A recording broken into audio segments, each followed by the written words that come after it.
গত ২ মাস থেকে ক্রমাগতভাবে আমি হ্যারাসড। আপনার যে বান্ধবী তার হাজবেন্ডের সাথে আপনার ব্যক্তিগত সম্পর্কের বিষয়টিও কিন্তু সোশ্যাল মিডিয়ায় উঠে এসেছে। পারিবারিক ব্যাপারগুলো আমার মনে হয় না যে আসলে সোশ্যাল মিডিয়াতে আসা উচিত। ইজাবের যিনি সভাপতি ছিলেন শমিকা স্যার, তাকে এক উদ্যোক্তা একটা শাড়ি দিয়েছিল 10,000 টাকা, সেটি দেননি কেন? সরকার মহল থেকে যখন বলা হয় ধমক দিয়ে যে বন্ধ করে দেওয়া হবে, বিভিন্ন ভাবে টাকা নিয়েছেন। টাকার বরাদ্দ আমরা পাইনি। দর্শক, চ্যানেলের সাথে এই মুহূর্তে আলোচনায় আছে নাসিমা আক্তার নিশা। তিনি বাংলাদেশ উইমেন ই কমার্স ট্রাস্টের সভাপতির দায়িত্বে আছেন। নিশা আপা, এই মুহূর্তে আসলে কেমন আছেন আপনি? শারীরিকভাবে আমি সুস্থ আছি, মাঝখানে অসুস্থ ছিলাম, বাট মানসিকভাবে আমি আসলে খুবই বিধ্বস্ত। আমরা দেখেছি সংস্কার পরবর্তী যে বাংলাদেশ, সেখানে সব সেক্টরগুলোতে দুর্নীতি সহ নানা বিষয়ে সংস্কারের কাজ চলছে। সেখানে উইর সদস্যরাও মনে করছে উই একটি দুর্নীতিগ্রস্ত প্ল্যাটফর্ম এবং আপনাকে নিয়ে নানা ধরনের অভিযোগ আছে। বিষয়টি আসলে আপনি কিভাবে দেখছেন এই সময়টা? আমরা মানুষ হিসেবে আমরা যেটা করি যে যখন কোনো নেগেটিভিটি আসে সেটাকে আমরা আসলে স্প্রেড করতে অনেক বেশি পছন্দ করি। তো আমাদের কমিউনিটির বাইরের মানুষও তখন এই গুটি কয়েক নারী উদ্যোক্তাদের কমপ্লেনগুলোকে খুব স্প্রেড করছে। পাশাপাশি আমাদের যে অর্গানাইজেশন, এর রাইভাল অনেক অর্গানাইজেশন কিন্তু আছে, আরও অনেক গ্রুপ আছে, নারীদের গ্রুপ, যারা হয়তো বা উইয়ের মতন এত বড় হতে পারেনি। উই থেকে বের হয়ে গিয়ে তারা তৈরি করার চেষ্টা করেছে, কিন্তু উইয়ের মতো হতে পারেনি। তাদেরও আমার প্রতি কিছুটা ক্ষোভ ছিল। এই সুযোগে তারা সেই ক্ষোভগুলোকে বের করছে এবং অনেক ধরনের জল্পনা কল্পনা মিলিয়ে বেশ কিছু এলিগেশন দিচ্ছে, যেগুলো কিনা আসলে সঠিক না। আইসিটি ডিভিশন থেকে একটা অনুদান পেয়েছেন 10 কোটি টাকার। সেই অনুদান নিয়ে নানা অভিযোগ আছে উদ্যোক্তাদের। আসলে সেই 10 কোটি টাকার ব্যাপারটা কি বা হিসাবটা কি? ব্যাপারটা আমিও জানতে চাই যে 10 কোটি টাকার হিসাবটা কি। এখানে এলিগেশন আসছে যে উদ্যোক্তারা গ্রান্ট পায় নাই পুরো 2,000, তখন কিন্তু 2,000 দেওয়া হয়নি। পুরো 2,000 গ্রান্টের টাকা নাকি আমার কাছে আসছে এবং আমি নারী উদ্যোক্তাদেরকে নামমাত্র মূল্যে টাকা দিয়েছি। প্রথমত এখানে ভুল ব্যাপার হচ্ছে যে গ্রান্টের কোনো টাকা উই বা কোনো প্ল্যাটফর্ম হ্যান্ডেল করে নেই। কোনো টাকাই কিন্তু আইসিটি থেকে কোনো প্ল্যাটফর্মকে দেওয়া হয়নি। এটা সম্পূর্ণ ভুল একটা তথ্য। আইসিটি প্ল্যাটফর্ম ওনারদেরকে নিয়ে মিটিং করেছে, মিটিংয়ের মাধ্যমে সেট করা হয়েছে টাকাগুলো কিভাবে কিভাবে ডিসবার্স করা হবে, কোন কোন উদ্যোক্তারা পাবে, এগুলো সেট করা হয়েছে। কিন্তু কখনোই কিন্তু কোনো প্ল্যাটফর্মকে টাকা দেওয়া হয়নি, কোনো ব্যক্তি টাকা পায়নি। এখানে উদ্যোক্তা টাকা পেয়েছে, সেটা সম্পূর্ণ উদ্যোক্তার নিজস্ব অ্যাকাউন্টে। কেউ কেউ তার উদ্যোগের অ্যাকাউন্টে পেয়েছে, কেউ কেউ তার নিজের অ্যাকাউন্টে পেয়েছে। অনেক উদ্যোক্তা তখন বলেছিল তাদের অ্যাকাউন্টে নাই, পার্সোনাল কোনো অ্যাকাউন্ট নেই, তারা তাদের বাবার বা হাজব্যান্ডের অ্যাকাউন্ট ইউজ করবে কিনা। আমি সেখানে অবজেকশন দিয়েছিলাম যে একজন নারী উদ্যোক্তা তার একজন পার্সোনাল অ্যাকাউন্ট থাকাই উচিত। আমরা কিছু ব্যাংকের সাথে এমইউ করে তাদেরকে জিরো ব্যালেন্সে ব্যাংক অ্যাকাউন্ট করে দেওয়ার ব্যবস্থা করে দিয়েছিলাম, যাতে উদ্যোক্তারা টাকা তাদের নিজস্ব অ্যাকাউন্টে পায়, কোনো বাবা বা ভাই বা হাজব্যান্ডের অ্যাকাউন্টে না যায়। তো এখানে যারাই এলিগেশন দিচ্ছে, আমাদের কাছে লিস্ট আছে, আমাদের যে 750 উদ্যোক্তারা টাকা পেয়েছে এবং এই জুনের 12 তারিখে আরও 100 উদ্যোক্তা পেয়েছে, টোটাল 850 উদ্যোক্তা। এই টাকা সম্পূর্ণ উদ্যোক্তারাই পেয়েছে। উই বা কোনো প্ল্যাটফর্ম বা ব্যক্তি নিশা কিন্তু এখানে টাকা পায়নি। এটা সম্পূর্ণ ভিত্তিহীন অভিযোগ।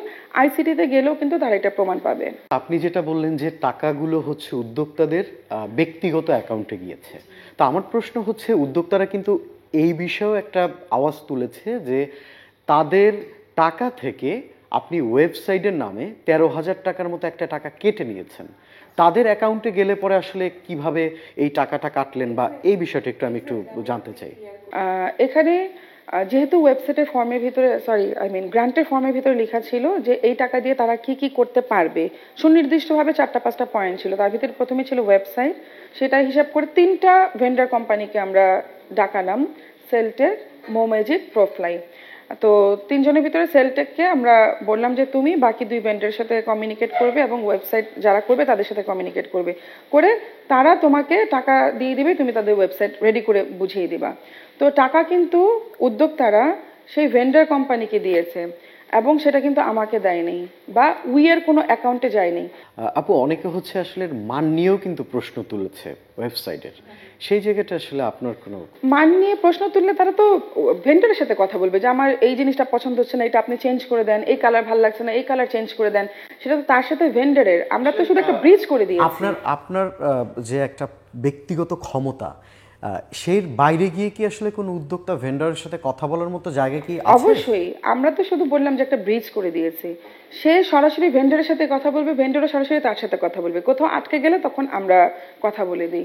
এবং বর্তমানে আমি যেটা ঠিক করেছি যে যেহেতু বেশ কিছু উদ্যোক্তা 2 বছর হয়ে গেছে নেয়ই নেই, এখানে আসলে উদ্যোক্তারও হয়তো বা দোষ নেই, ভেন্ডরও দোষ নেই, কিন্তু ভেন্ডর যেহেতু বুঝাই দিতে পারে নাই, আমি ভেন্ডরকে প্রেশার দিয়েছি যে তোমরা 2 বছরের ডোমেনটা রিনিউ করে দিবে। বিভিন্ন সময়ে বিভিন্ন সামিট এবং বিভিন্ন ট্রেনিংয়ের নামে আপনি অনুদান পেয়েছেন বা স্পন্সরশিপ পেয়েছেন, তারপরেও হচ্ছে তাদের কাছ থেকে আপনি রেজিস্ট্রেশন ফি এবং বিভিন্নভাবে টাকা নিয়েছেন।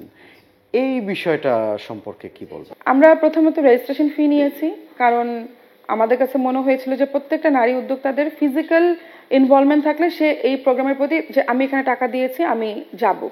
নর্মালি কোনো ফ্রি প্রোগ্রাম হলে যেটা হয় 100 মানুষ গোয়িং দেয় যে আমি 100 মানুষ যাচ্ছে, প্রোগ্রামে দিন দেখা যাচ্ছে 5 জন কি 6 জন আসছে, এটা একটা কিন্তু অনেক বড় একটা প্রবলেম। ওকে, তার মানে তাদের আগ্রহ তৈরি করার জন্য বা উপস্থিতি নিশ্চিত করার জন্য আপনি একটা অ্যামাউন্ট নিয়েছেন। ওকে, সেক্ষেত্রে তার কাছ থেকে যে টাকাটা নিয়েছিলেন সেটার কি আসলে সঠিক কোনো ব্যবহার হয়েছে? যারা কমপ্লেন করছে তাদেরকে জিজ্ঞেস করলে জানতে পারবেন যে সেই সামিটে তারা কি পেয়েছে।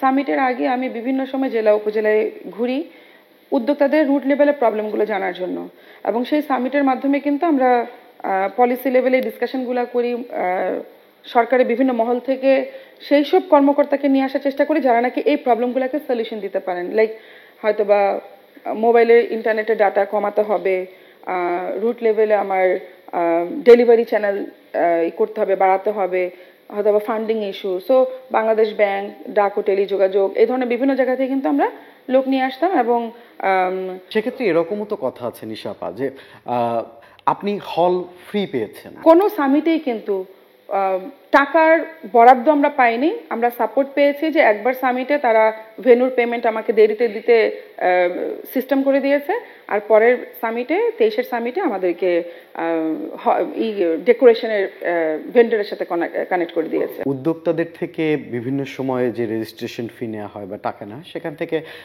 বিদেশ ভ্রমণ করতেন আপনি, এরকম একটা কথাও এসেছে। এই বিষয়টা আসলে সত্যতা? উই 2017 সালে স্ট্যাবলিশ হয়েছে, আর উইয়ের কার্যক্রম ব্যাপ্তি মানে প্রসারিত হয়েছে 2020-এর পর থেকে। আমার রেকর্ড ঘাটলে দেখা যাবে যে আমি তার আগেই বরঞ্চ বছরে কয়েক দফায় দেশের বাইরে ঘুরতে যেতাম, চিকিৎসার জন্য যেতাম। আমি 2008-এ ব্যাংককে গিয়ে ট্রিটমেন্ট করে আসি। 2009-এ আমার যেহেতু ব্রেনের নার্ভে একটা প্রবলেম আছে, আমি 2009-এ ইংল্যান্ডের শেফিল্ডে গিয়ে ট্রিটমেন্ট করে আসছি, যেখানে নাকি ওই সময় কেউ যেতেও পারতো না। আর 2010-এ সিঙ্গাপুর থেকে ফাইনালি আমি আমার সার্জারি করে আসি।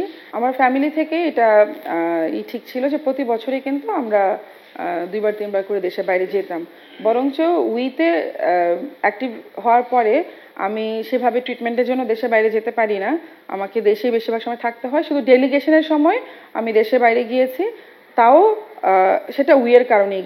সাম্প্রতিক সময়ে আপনি সোশ্যাল মিডিয়া প্ল্যাটফর্মে একটি স্ট্যাটাস দিয়েছেন এবং সেখানে উইকে আপনার ব্যক্তিগত সম্পত্তি হিসেবে তুলে ধরেছেন এবং যে কোনো সময় এটিকে আসলে বন্ধ করার মতো এখতিয়ার আপনি রাখেন, সেরকম একটি কথাও কিন্তু আপনি লিখেছেন। বিষয়টাকে আপনি ব্যক্তিগত সম্পত্তি হিসেবে দাবি করতে পারেন কিনা এবং পাশাপাশি এটাকে বন্ধ করার মতো কথাও বলতে পারেন কিনা, এবং এটিকে কিন্তু যারা সাধারণ উদ্যোক্তা তারা একটি থ্রেট হিসেবে আসলে কাউন্ট করেছে, আপনার কি বলার আছে? আমি বলতে চাই যে আমি একজন মানুষ, কেউ ব্যথা দিলে আমারও ব্যথা লাগে, আমি রোবট না, আমি একদম রক্ত মাংসের মানুষ। কেউ বকা দিলে আমার মনে কষ্ট লাগে, কেউ যখন ক্রমাগত আমাকে মানে পিঞ্চ করতেই থাকে আমার কিন্তু সেটা হুল ফুটে গায়ের ভিতরে। তো গত 2 মাস থেকে ক্রমাগতভাবে আমি হ্যারাসড।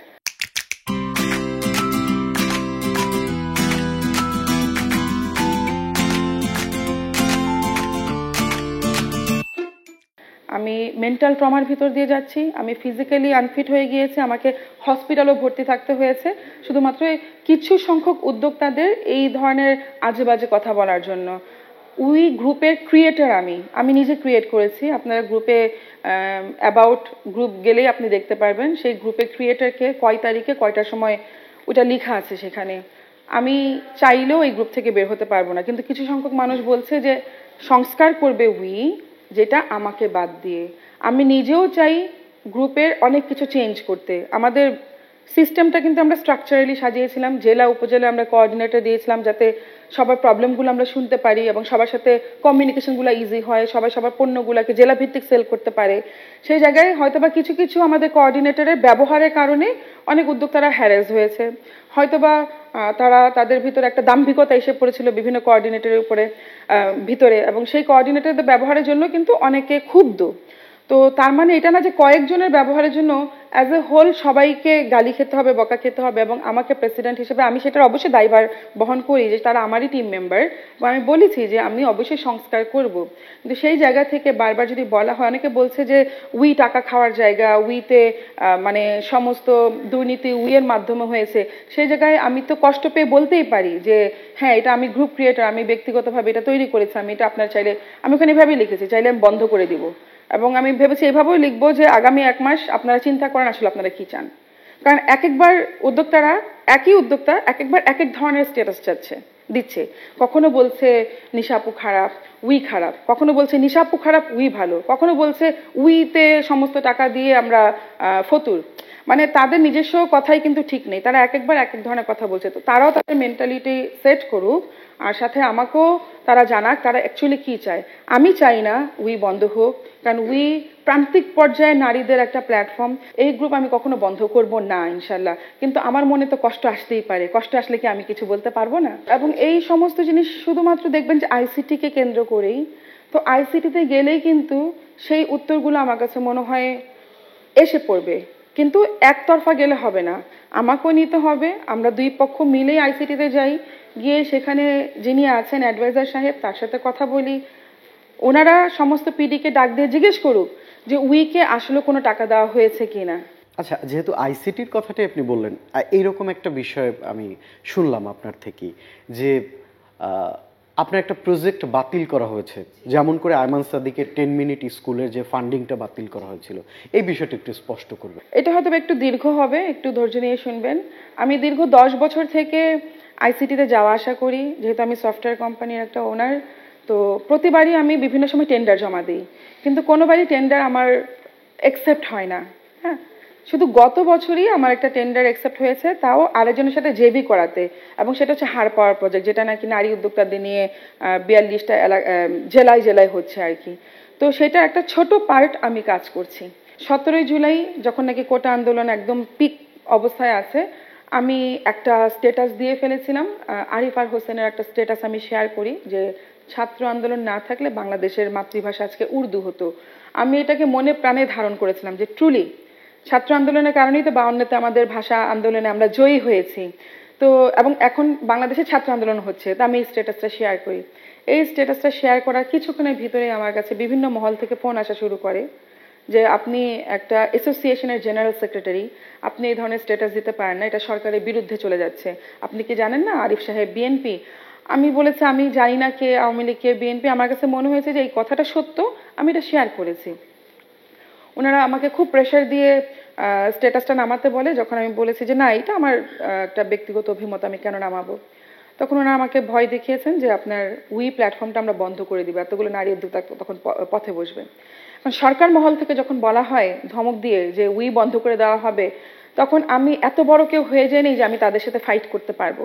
আমি তখন আমার স্ট্যাটাসটা ডাউন করে ফেলতে বাধ্য হই, এবং পরবর্তীতে এই স্ট্যাটাসের স্ক্রিনশট অলরেডি বিভিন্ন জায়গায় চলে যায়। ছাত্রলীগের কোনো নেতা আমি সহ আরো 50 জনকে ট্যাগ করে একটা বাজে ভাষায় পোস্ট করা হয়। সেখানে এমনভাবে বলা হয় যে নারী উদ্যোক্তাদেরকে মন্ত্রী মহোদয় আপনি এত প্রণোদনা দেন আর ছাত্রলীগকে আপনি কোনো কাজ দেন না, দেখেন নারী উদ্যোক্তারা দেশের বিরুদ্ধে কাজ করছে, এই টাইপেরই কিছু একটা কথা আর কি। তো তার একদিন আগেই আসলে আমি জানতাম না, কারণ আমরা তখন ইকাবের ইলেকশন নিয়ে ব্যস্ত, কিন্তু পরে দেখি যে আমার এই স্ট্যাটাসের একদিন আগেই আয়মান সাদিকের একটা স্ট্যাটাসের কারণে তার 5 কোটি টাকার বরাদ্দ বন্ধ হয়ে যায়, এবং তখন আমার কাছে মনে হয়েছিল যে আমারও বুঝি কোনো একটা বিপদ আসবে।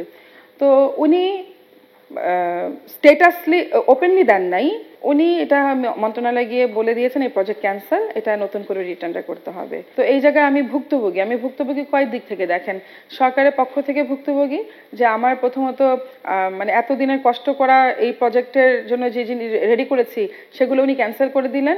আর আমি স্ট্যাটাস দেই নাই কেন, সেটা থেকে সূত্রপাত বেসিক্যালি এই কিছু সংখ্যক উদ্যোক্তাদের আক্রমণ। কিন্তু যেই সরকারটা পতন হলো, যারা নাকি আমাকে নিয়ে বাজে কথা লিখছিল তাদের তো জন্য ঈদ হয়ে গেল, তখন তারা আরো বেশি করে লেখা শুরু করলো সরকারের পাঁচাটা এবং আরো নানান ধরনের শব্দ, যা এখন খুবই ফেমাস শব্দ, কিন্তু এগুলো আমার মানে বলতেও আমার খুব লজ্জা লাগে। এই ধরনের শব্দ আমার সাথে জুড়ে দিল এবং এইগুলা থেকে আমি হ্যারাসের শিকার হচ্ছি এখন পর্যন্ত।